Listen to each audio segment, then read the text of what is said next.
I'm Phil at Highland Hill Farm in Bucks County, Pennsylvania, and today I'm going to take you out into the nursery and show you deer damage to our nursery stock and why deer need to be better controlled in eastern Pennsylvania.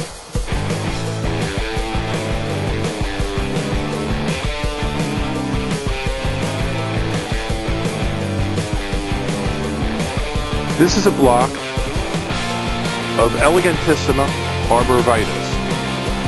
Normally the deer don't eat these. You don't see much browse damage. But rubbing is the critical problem here. Every tree in this block will be ruined by the deer by the end of this year or next year. There's a tremendous population of deer in this area this year. In other years we haven't had such a population problem, but this year it seems to be exceptionally bad. I'm going to take you over and I'm going to show you the cryptomeria over here as well. The cryptomeria over here, we had over 150 of them planted in this block over here next to the Elegantissima, and not one is going to make it to market. We do allow hunters here at Highland Hill Farm, and you can see the reason for the problem here. We have a lot of open space, we're next to a park, and there's plenty of food. In this field right here, there's soybeans. In the next field over, there's corn. There's nice hedgerows for them to sleep in and hide in, so they have plenty of cover, food, and water is just about 100 yards down into the woods. There's several woods around here where the deer lay during the day, and they come out and browse in the evenings and the mornings.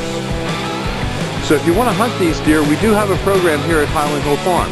But now I'm going to show you why these trees will die.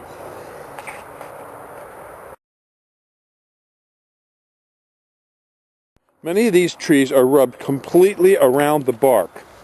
Any tree that's completely rubbed around the bark will die. And as you can see, there's right down the line, there's buck damage that's very severe here. This tree was damaged last year. And over here, this tree looks fairly good right from here. But when you walk around it, it's shot. Now, these trees become a vector, a harboring place for a beetle that's very infectious. It's called the Japanese cedar longhorn beetle. The primary host of that beetle are these cryptomeria. And these cryptomeria are weakened. And weakened trees are a prime place for the beetle to survive and to thrive. So all these trees in here are going to be killed. We're going to brush hog every single one down, and we're going to chip and burn.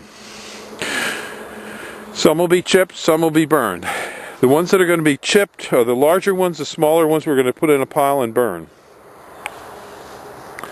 And you can see there's not a tree in this row that'll survive.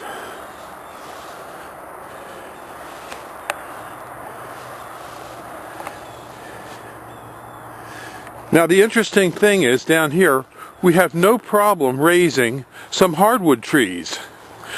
As many deer damage as there are here, the hardwood trees that we raise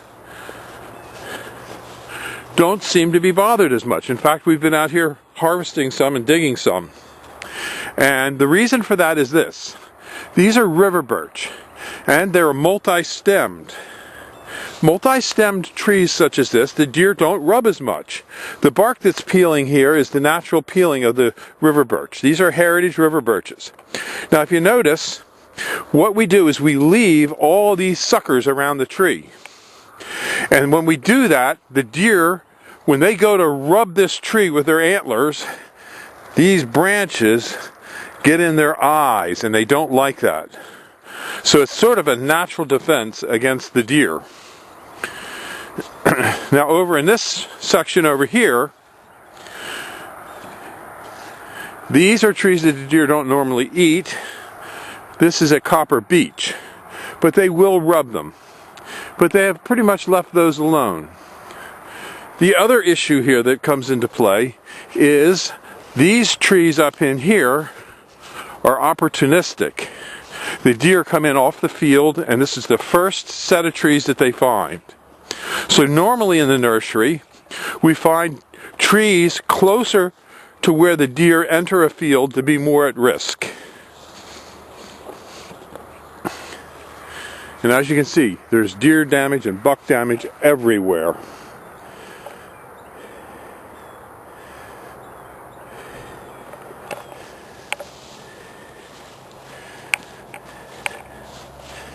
You can see a deer started here, but didn't do any damage. This is a fresh buck rub. I came by here yesterday, and this tree was fine. And you can see the foliage on this is just freshly rubbed.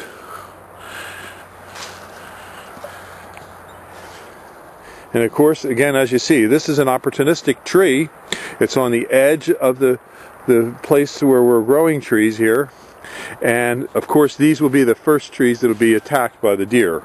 They're opportunistic. They'll hit these first because they're closest to where they want to be. And that's in my tree field, ruining my trees. Here come some geese. But you can see, as you go further down the line, there'll be less and less damage. But the first trees always get racked hard, and some of the interior ones will start to show some damage.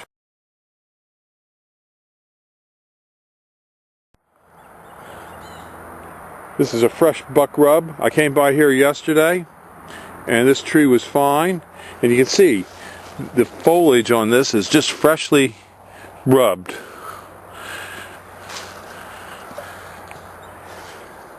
And of course, again, as you see, this is an opportunistic tree. It's on the edge of the place where we're growing trees here. And of course, these will be the first trees that will be attacked by the deer.